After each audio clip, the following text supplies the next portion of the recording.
You're watching Fantasy Studs and Suds, only on Fantasy Now Plus.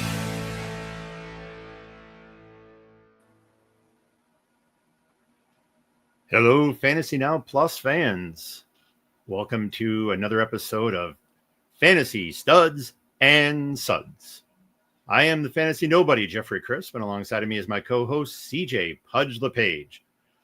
Our segments today are going to include Fantasy Studs. We're going to continue with our focus on Sophomore Studs. Today, we're going to look at running backs.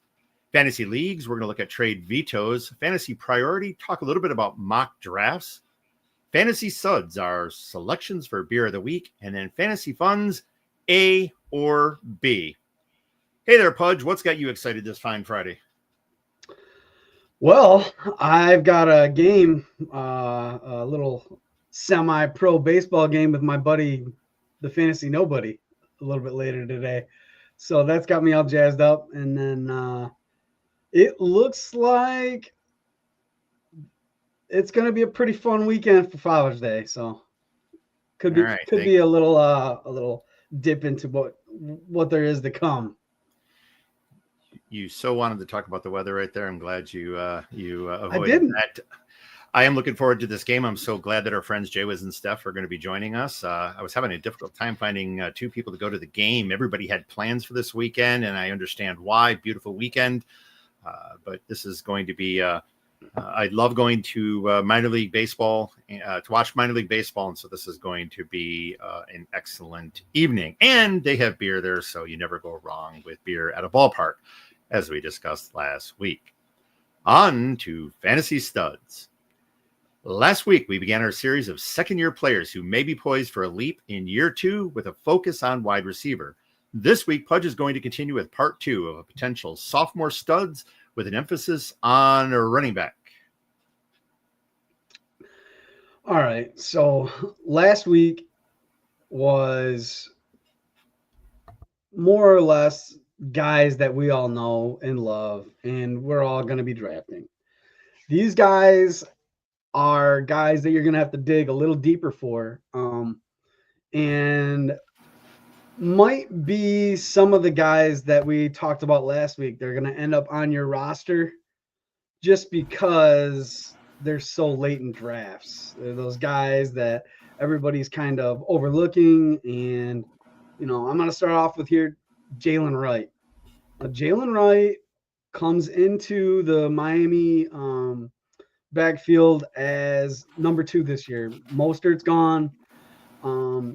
And in addition to that, I don't really like the backfield over there in Miami as far as they're going to produce a ton of fantasy points, but they have the 4th easiest strength of schedule, and that's huge for running backs. Mostert, he had 85 touches in 13 games last year, and Achane, he had 203 attempts, and he's got that small frame. He came into the combine at 188. He's probably 190, 192 right now. Jaylen Wright's 210 pounds, so he could take that load and potentially take some of those first and second down snaps that Achane doesn't. His ADP right now is 163, and his ECR in Fantasy Pros is 140. That's 23 spots.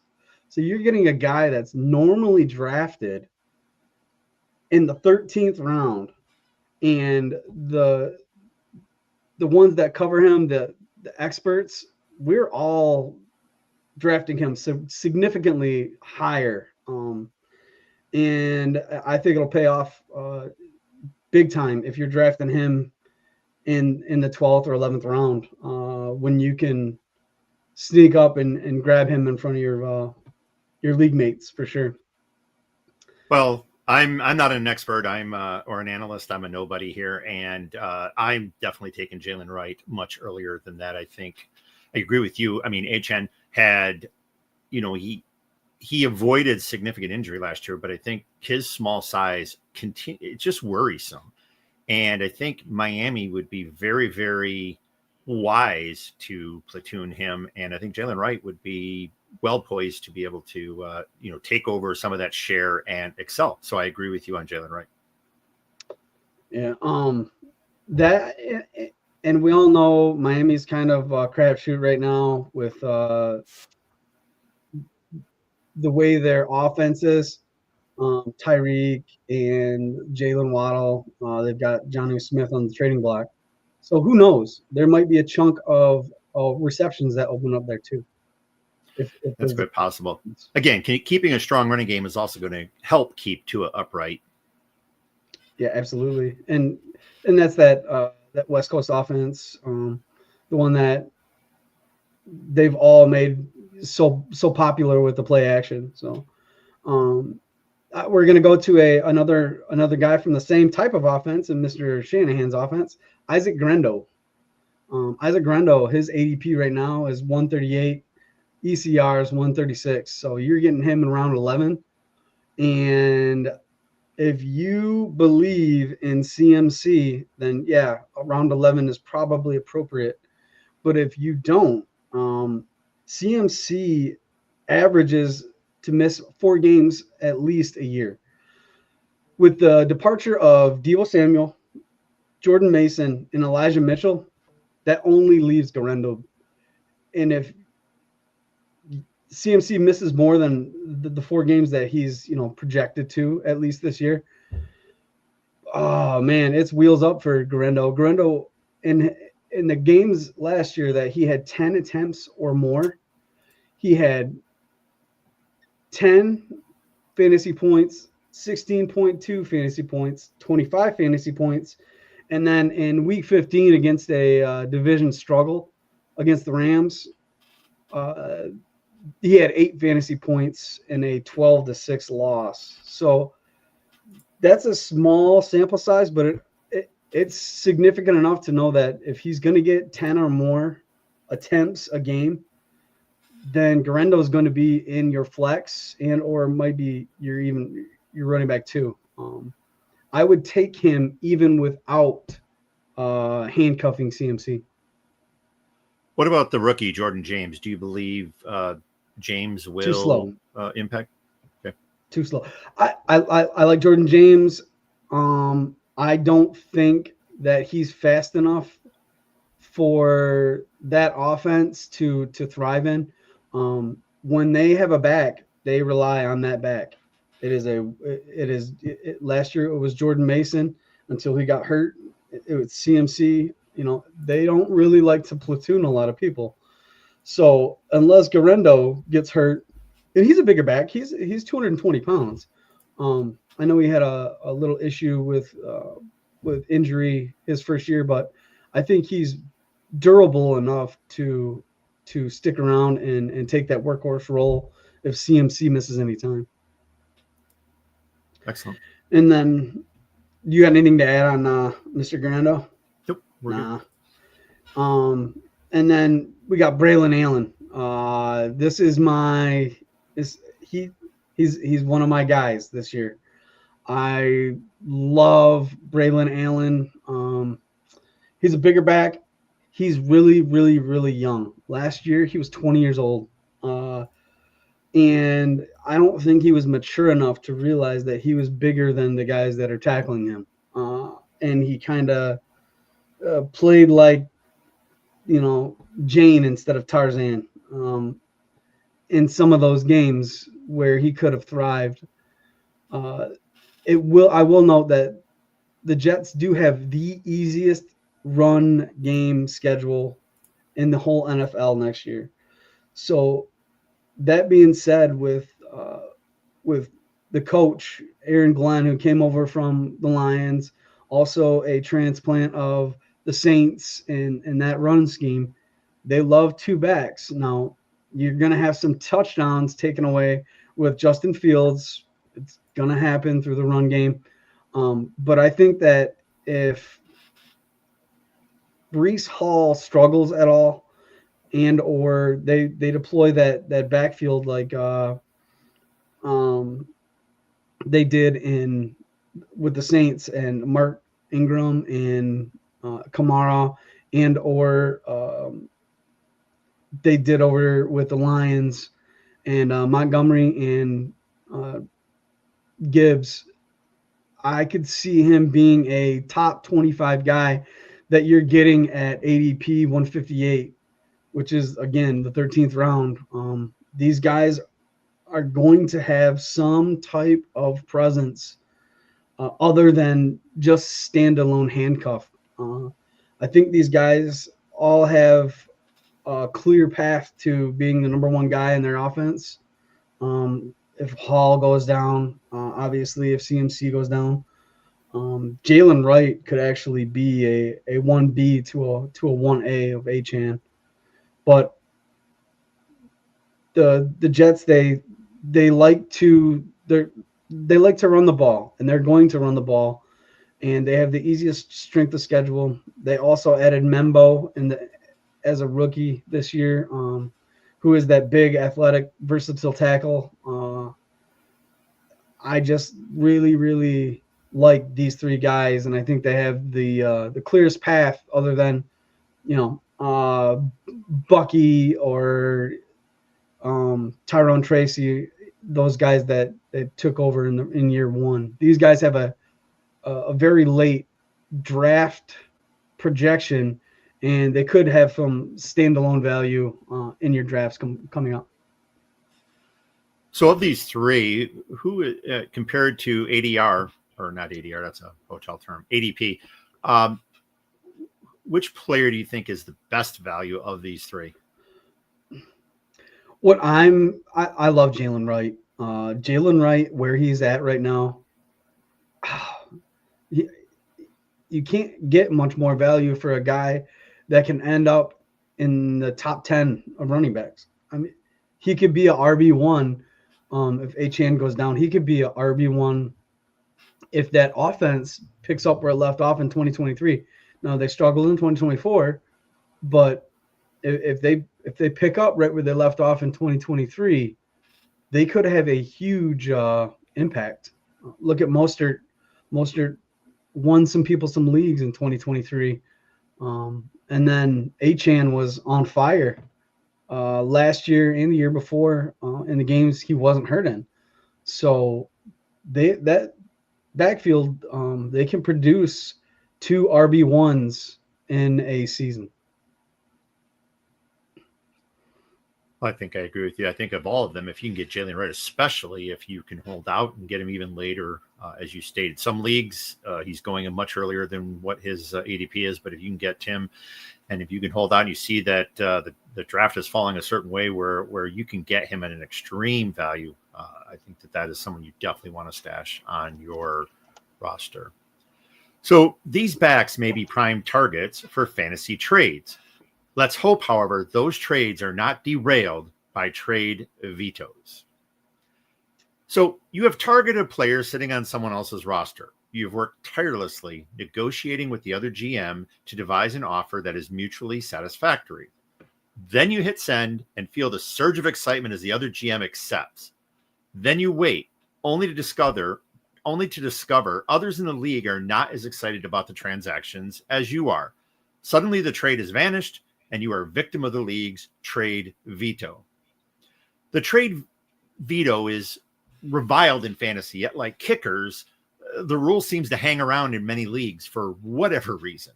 The primary purpose for the trade veto was to thwart collusion and help ensure fair trades.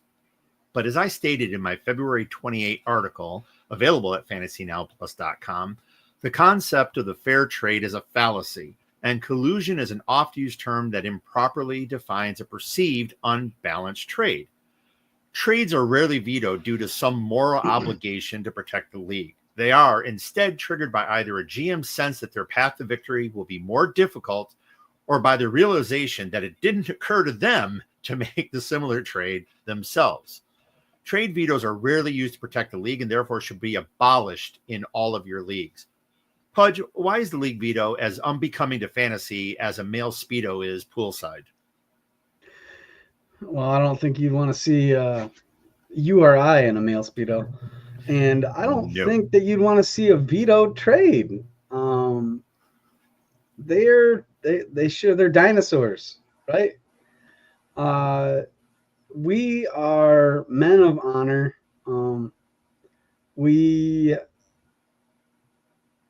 make trades, and this brings into question trade calculators, which I am a big cool tool, great tool to make sure that you're not getting, taken advantage of by somebody that may or may not, know. If you are a not so savvy trader. But the veto on a trade, it sparks usually somebody leaving the league because somebody is so egregiously upset that they can't fathom a league where such a trade has happened, and their path to victory, like you said, is in shambles or it's in jeopardy. And it just it puts that word out there, the C word, collusion.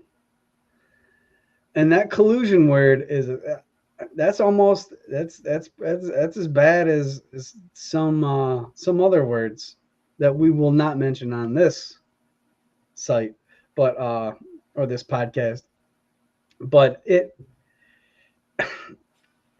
this collusion is about the dirtiest thing you can accuse somebody of in fantasy, and it should not be used lightly.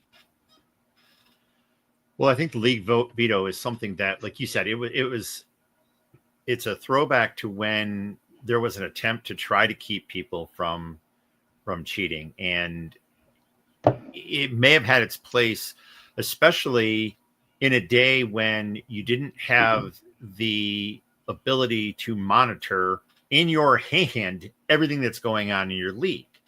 So again, things would happen so slowly and behind the scenes in fantasy way back when that a veto may have seemed necessary. I just don't see where a league that has strong rules really needs a league veto. And again, why should it be up to other people to decide whether a trade is fair or is not fair? Because again, as I said in my article, there is no such thing as a fair trade. A fair trade is only what appears to be equitable amongst the individuals that are involved in that trade. And so trade vetoes need to go away. So is there ever a time, though, Pudge, when a trade is so bad that it should be reversed? I mean, as I questioned in my article, perhaps when no party, and I think I said internal or external to the league, would harbor doubt on its impropriety. But even then, how do you enforce that? I mean, only league rules that explicitly empower the commissioner to render sound decisions on propriety and the situations in which a trade may be reversed. That's the only time it should be considered. But even then, I think it should be very limited. League rules should always permit for the replacement of a commissioner if a majority of GMs are dissatisfied with the commissioner's performance. So hopefully you have a commissioner in your league office that you trust and is always doing right by the league. But again, if that happens, and we've seen bad commissioners or commissioners that just simply are either overwhelmed, inept, or are involved in some of the nefarious deeds, I think those commissioners, you have to have a way to remove them. I just think vetoes are too arbitrary. None of my leagues allow it, and the trades are executed immediately. Hey, Jeff, how would you feel if the GM was part of the commissioner was part of the trade? Well, again, if there's a concern, see, again, if the league rules have to address that. So somewhere in the league rules, if the commissioner is party of a trade and there's any concerns, then there has to be some sort of process that reviews the information and discusses it. But again, unless something is so egregious, again, even the commissioner would not use his or her powers to overturn that trade. Trades just should never be overturned. If trades are that bad in the league, or if things are happening that are that egregious or that nefarious, then you really need to question the league in general, the people that are in the league and the commissioner, him or herself. And so I think from that perspective, it becomes a lot more than just one trade. It becomes a whole question about the integrity of the league itself. And that's kind of the way that I look at that. But I mean, have you ever seen a time where a trade veto was worth it?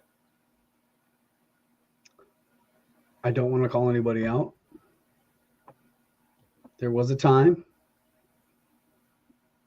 back in the day, and I think we vetoed a brother trade.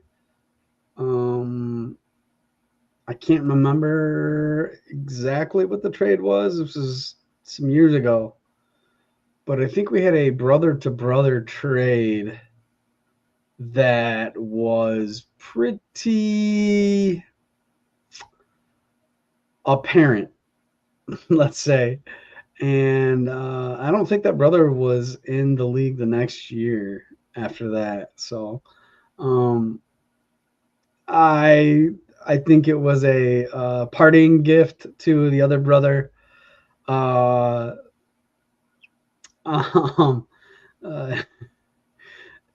And I think that might have been the only time that a trade was reversed, because there was future draft picks involved. But I could be mistaken. And this was prior to Sleeper, this was on ESPN, so this is a while ago.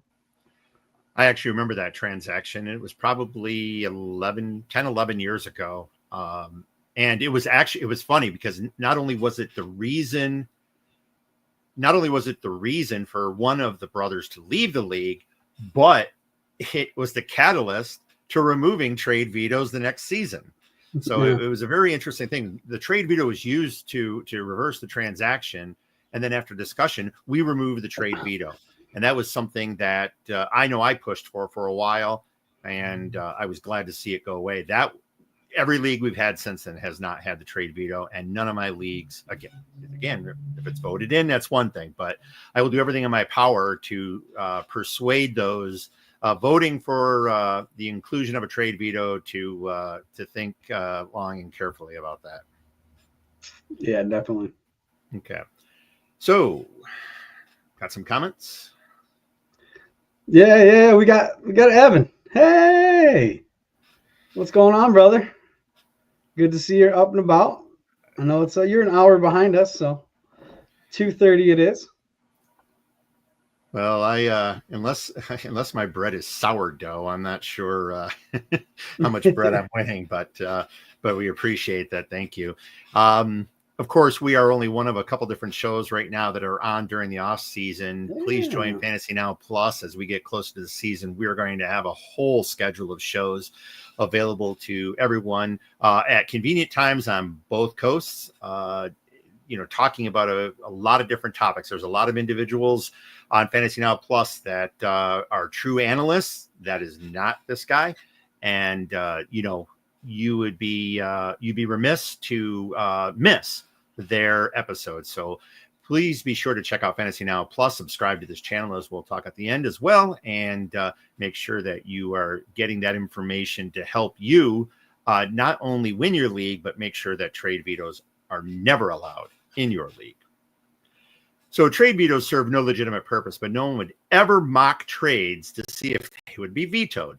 But mock drafts are an entirely different story. So depending on the source, it is estimated that an average fantasy football player participates in anywhere from as few as 2 to 10 mock fantasy football drafts each season. Now, that's just an average. And allegedly, ESPN once reported more than 10 million mock drafts in 1 year. That is just one platform. It is obvious that mock drafts are well liked. So with all these mock drafts, surely they must provide some benefit to fantasy football GMs, right? I mean, Pudge, what purpose are mock drafts supposed to serve, and do they serve a purpose? Well, I love mock drafts.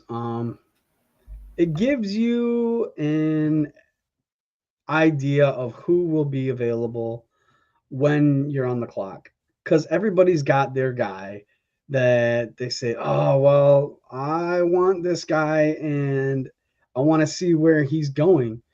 And you might have to take him around earlier, or he might be going later in drafts, and you can take him round later and then get some different players to pad your roster.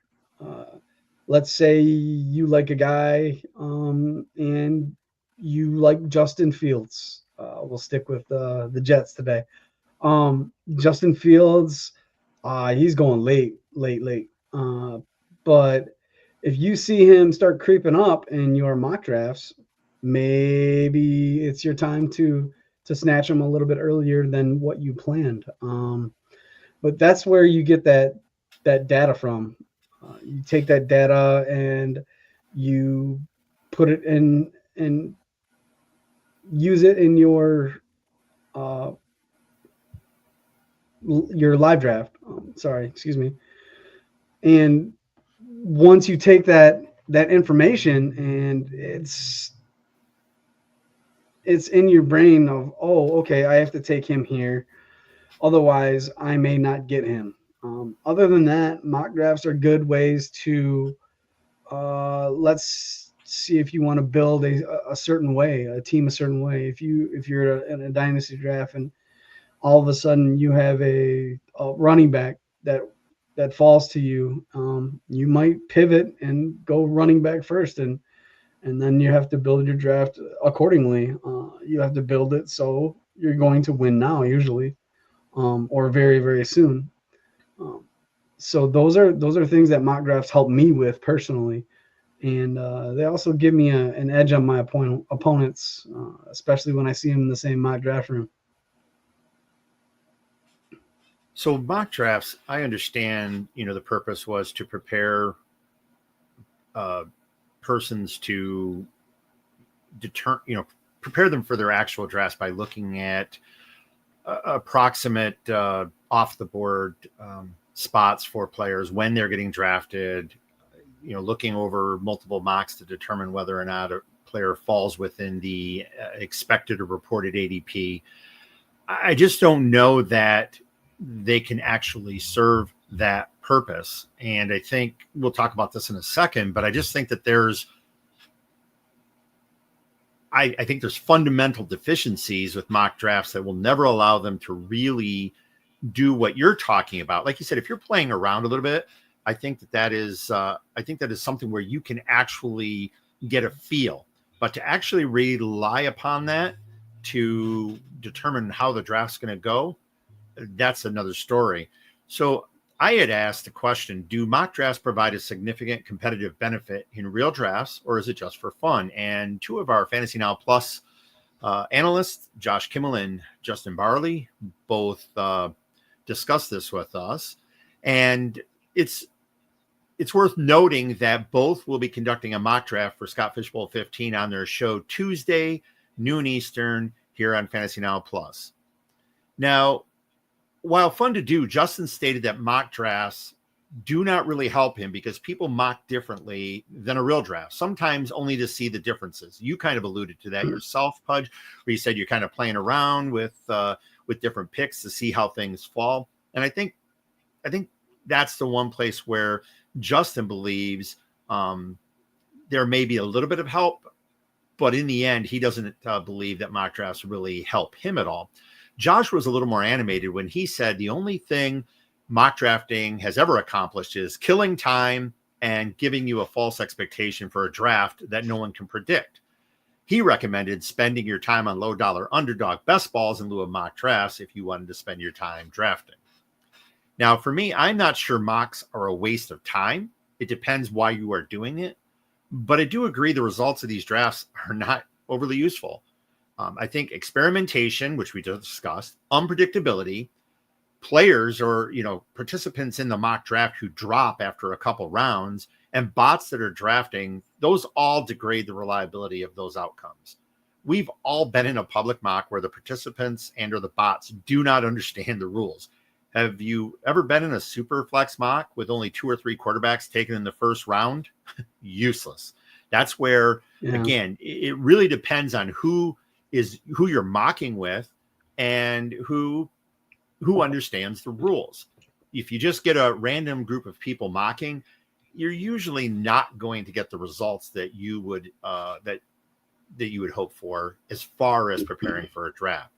Now, for me, there's very little to no preparation or competitive advantage that comes from mock drafting, but I do believe mocks are fun. And I think that I like doing mocks. I don't do them ever expecting to really understand how my draft is going. Like you said, I may get a rough idea of how players going to fall, especially if where they're going is way off from ADP projections. Jaylen Wright may be an example, someone you discussed. If I'm seeing him go in mocks a lot sooner than what his ADP was, I may now know, hey, I have to try to target him sooner in the draft than what ADP predicts. But I think those are far and few between. What do you think about, I mean, is there any competitive advantage that really comes from it, in your opinion? Yeah, I do. If you look at what we were just talking about, ADP, where do you think that comes from? These are from guys sitting at their desks or wherever, and ladies, sitting at work or on lunch, whatever. And they open up their app and they say, you know what, I'm going to do a mock draft real quick. Well, where do you think that data comes from? And these people are drafting against nobody. So they know that their picks are safe. Nobody's going to see these picks. They're anonymous. So when they start drafting these people, that's where that information is coming from somewhere. So there is, I think, a very good way to judge the temperature of the pick. If you take that pick and you go on Fantasy Now Plus or Fantasy Pros, you can see where they're being mocked or ranked, and you say, hey, okay, so the earliest this guy went was 117. Okay, and that's a bit of an outlier. The latest he's going is 178. Okay, well, that gives you a little guideline. Say, hey, I got to pick them between here. Now there's a big variance right there, right? But if you see that his ADP is 156 out of 17 between 117 and 178, then the closer to that ADP, the likelihood that player is going to be picked. Now, that's where I do believe that ADP and all these mock drafts are very, very good at determining and helping us perform during our live drafts. Well, I know that when especially preparing for a startup or preparing, even for a rookie draft, I'll mock numerous times and I start to see a player that falls, in the same spot. Let's say I have 10 and 15. I'm at 110 and then I come back at 203. And this player's falling in every mock around 18. I mock 10 times. And again, 18, 19, 17, 19. Then the live draft comes and I think, hey, I can pass this guy at 110 because he's going to be available at 203. And I take a player at 110 and boom, someone snipes my pick and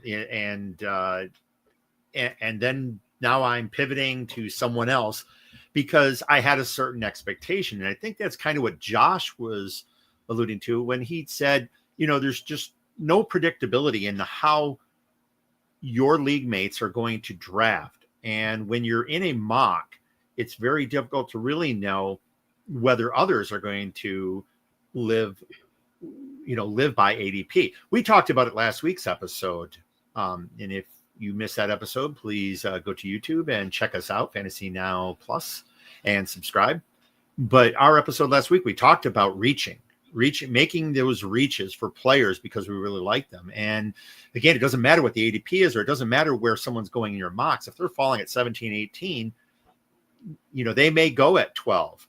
And if that's a player I really, really wanted, perhaps then I should have considered that player at 110. So again, all of that is, every draft is going to not work out the way you expected. And I think I agree with you that there's a role in mock drafting. For me, mock drafting is more about fun and getting a feel than it is for actually predicting where a draft is going to go.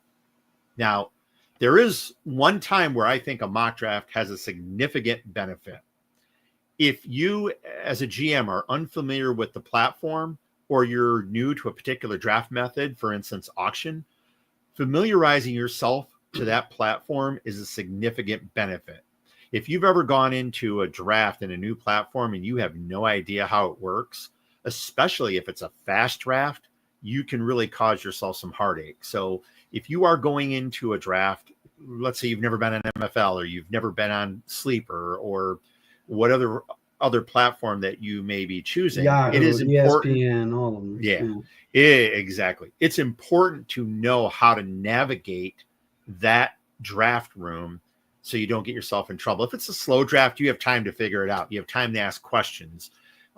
If you're in a league where people are a little more accommodating, then you may not have so many issues. But if you're in a league, if it's a competitive league and there's some cutthroat GMs, you may not get the accommodation that you would hope for. And if you're not prepared for that, you could really find yourself in some trouble. But other than that, mock drafts are fun because we like to draft. And if you want to throw a few bucks at it, maybe take Josh's advice and hit up a best ball. So fantasy football GMs love to mock, but Pudge and I refuse to mock our favorite Suds. We love our beer, don't we, Pudge? But Yes, we sir. also drink responsibly. And if you are out, always have a plan for safety before you drink. Hide those keys, stay home, take a share or ride share, but always be responsible. On that note, Pudge, what beer are you responsibly enjoying today? Well, since 1946, they've been around.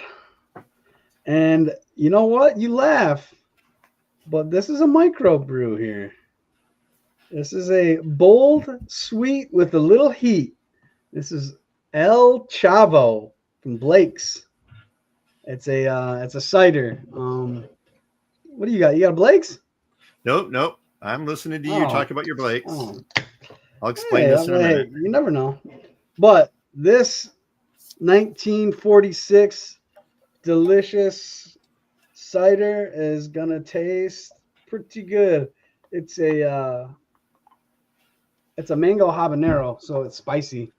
And I like my beer like I like my women, spicy.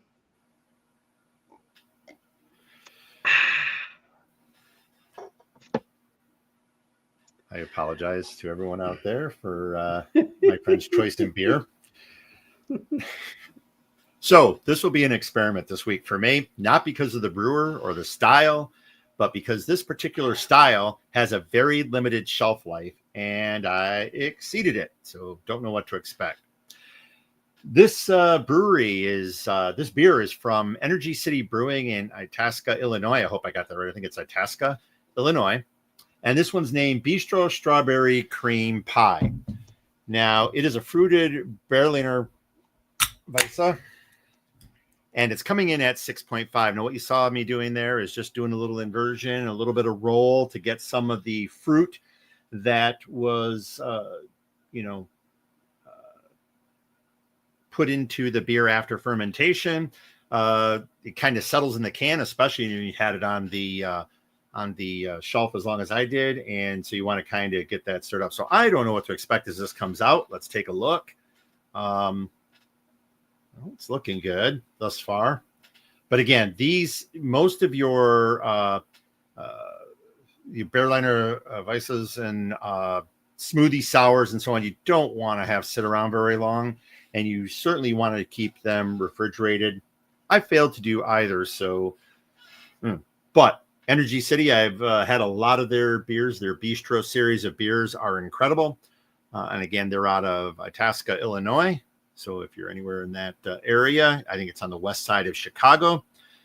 Stop in and give them a try. So let's take a little sip here. Still very tasty. Cheers. Cheers. And we do have some more mocking. You got to check out Evan later.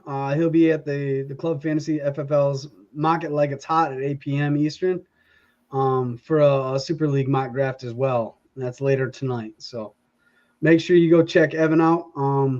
He's part of the FN Plus team, and he's a pretty smart dude. So he's a little more in depth than I get, for sure. He knows all his stats, and he's pretty spot on. So go check those guys out too. We have some excellent analysts here at Fantasy Now Plus, and I'm just glad to be along for the ride, to enjoy some beer. And hey, I'll never be an analyst. I've already told you where to find those guys. If you want to drink some beer, hang out, get drunk, and make some really poor fantasy football decisions, I am your guy. He is your guy. Oh, and I've made my share of really bad decisions after a few beverages. Couple. Yeah, we'll just move on. We love beer, sometimes a bit too much. Yes. Is that double vision and inebriation, or is it time for a checkup? We all know that eye test. Which is better? Which is better? A or B? B or A? I'm scared. So it is now. I'm scared. It won't be that bad this episode, but it is time for our first installment of our new intermittent series of A or B. I will present two options, and Pudge and I will decide for each of us which option we'd prefer.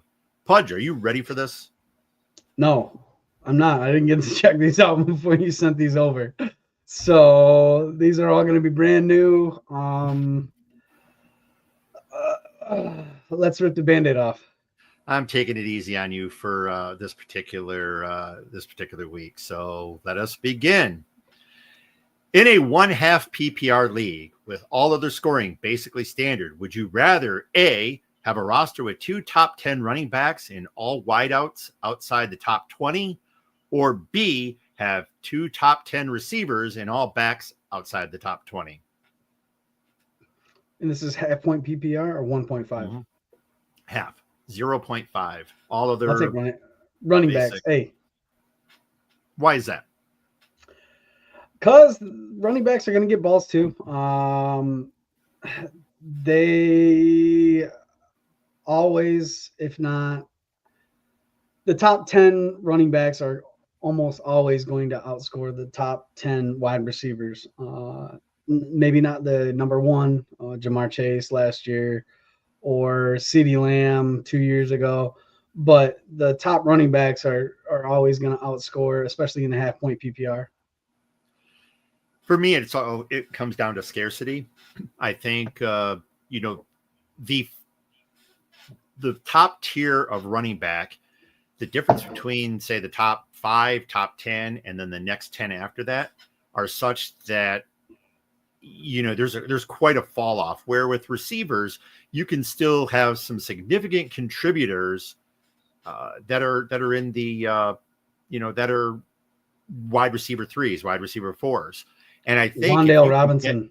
If you last get, year, there's I think it's demonstrated enough that wide receivers are a lot deeper than running backs. And if you can snag 2 top 10 running backs, I'm doing that all day. So I also take A as well as you. Okay, see, that wasn't that bad. No, not too. Take it easy on me. I like it. I'm taking it easy. Let's go with the next one. A, win 1 league fantasy championship, then never place again, or B, never win a league fantasy championship, but be in the money every year? Hey, give me the ship. I want my name engraved forever. I want the bragging rights.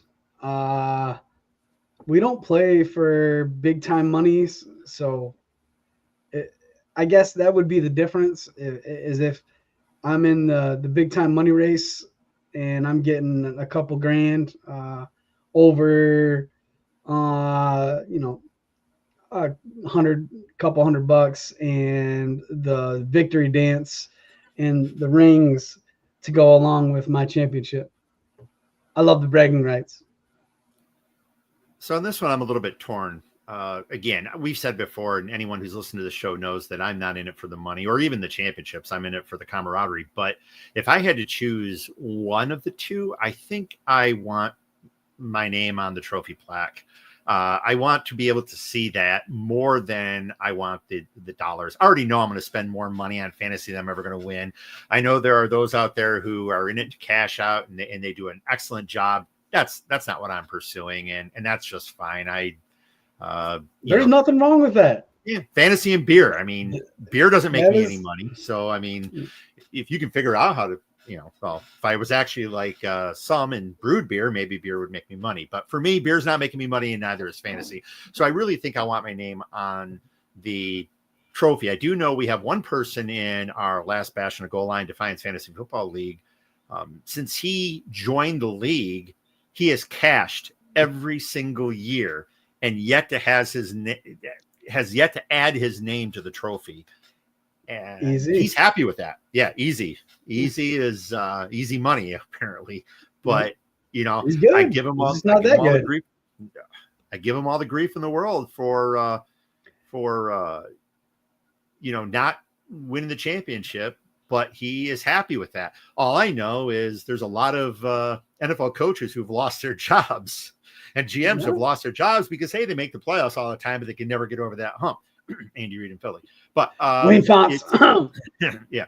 So it's going way back. One of those things, fortunately nobody can fire easy, but as long as he's happy, and that's what he's doing. But for me, I think, if I had to choose the two, I want the name on the plaque. Can I add to that? Yeah, what absolutely. Do you think? What do you think is going to happen with the Buffalo Bills if they don't go to the Super Bowl this year?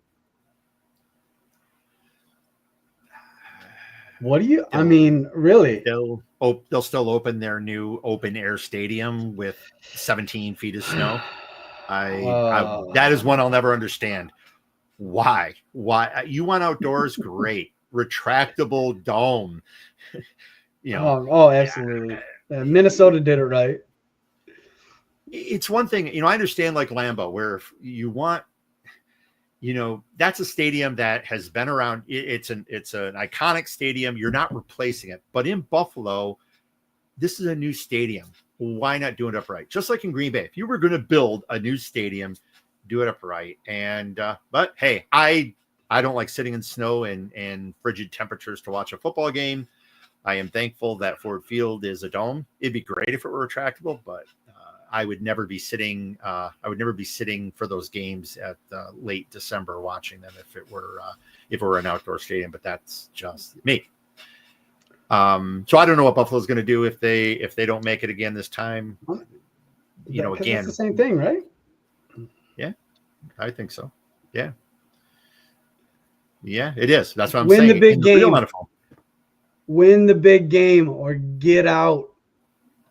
That's the way it is. That's the difference between real NFL and fantasy football. Maybe we should do that. Maybe that's a league rule. If you make the playoffs X number of years and do not win the championship, you're kicked out. Done. No. Donezo. Bye, easy. No. Don't tell him that. He'll leave.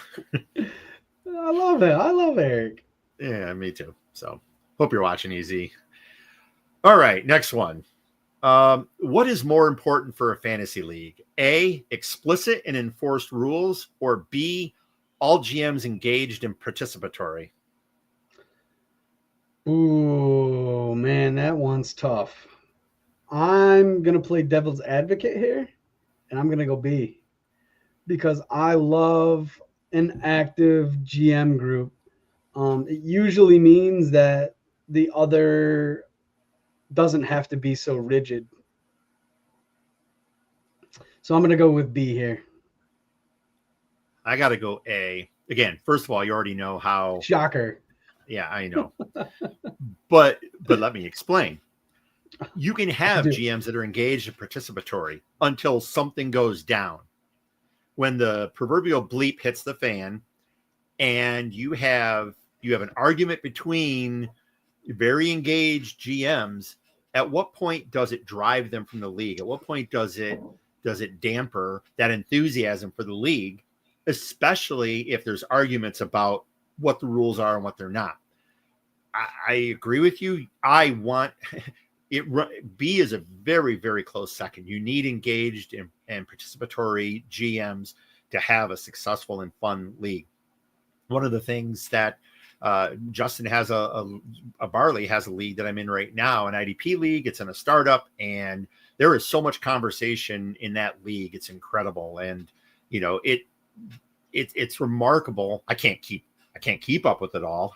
So I'm missing messages, but it is very exciting to see that many people constantly talking about a draft. And I'm really hoping that's the way the league will be run as we, get into the season, that there's still that commitment and that camaraderie and discussion that goes on in that league. I love that. But I will always say that a league, first and foremost, has to have explicit rules written out that are enforced. Without that, chaos will ensue, and then whatever it's Lord of the Flies. Yeah, something. So you and I are going to disagree. Those older cats. Yeah. And you're wrong. It's okay. It's okay to be wrong. Okay. It's okay to be wrong. I mean, we don't want to go down that road, but I am often told that I am wrong by members of my household, who, by the way, is gone for the day. So you and I are getting to enjoy that baseball game tonight. So and the dogs are off on their excursion, so it's a great evening for me. But yeah. Wrong or right? It's not about wrong or right. It's about what you actually feel about the league. I just happen to feel differently than you, and mine's selfish. I just want to trade, and if I got engaged GMs, I can trade. So that is true. But could you just imagine the number of trades you would have if everybody actually started trading with you? It would be you would have a different roster 5 days in. Roster turnover would be great. It'd be unbelievable. You do love to trade. Last one for our A and B. You have a choice. Hang out for a day with A, Rob Gronkowski, or B, Jeremy Shockey. Why would you do that to me? Because I know you. Well, you're tearing at my heartstrings, but I'm going to have to go with Jeremy Shockey. That's real shocking. The greatest tight end that ever graced the NFL. The U, not to, tight end university. I don't know if you've heard of it. Miami. Iowa?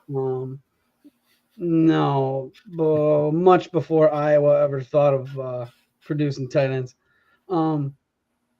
There's a guy, actually, he's going to be out in here pretty soon playing for the Seattle Seahawks. Go check him out. He's going to be good. His name is Elijah, and he's going to catch some balls and make us look awesome back down there from Miami. But what do you got? Who do you got over there? Actually, I have a Rob Gronkowski story. You can tell me in a moment, but these are your players, not mine. If I had to choose one of the two, it would probably be Rob Gronkowski, only so I could annoy the hell out of him by constantly saying, Gronkowski scores! That's what he does. especially in Madden when he's on my team. I would just do that all day long. I won a Madden tournament with Robert Gronkowski alone. So yeah, you did. It is what it is. I was there. Yeah, you lost. Nothing? Yeah. I have nothing. I didn't. Hey, rematch anytime you want. I don't play anymore. I retired on top. Just like Rob.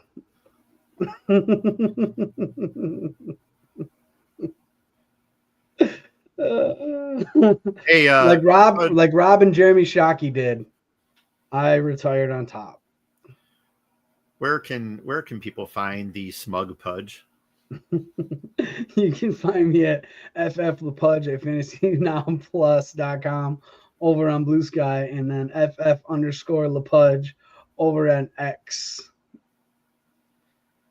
And you will find me, the guy who is right, not Pudge.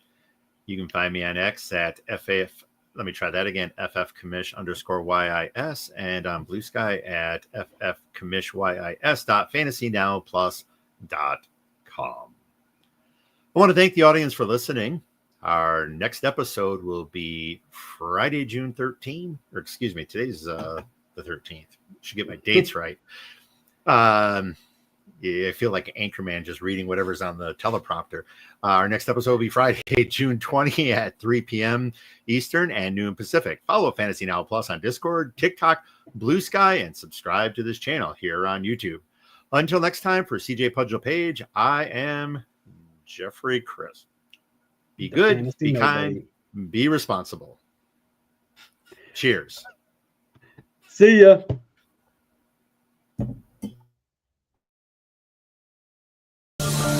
Thanks for listening. Be sure to like and subscribe wherever you watch or listen to podcasts.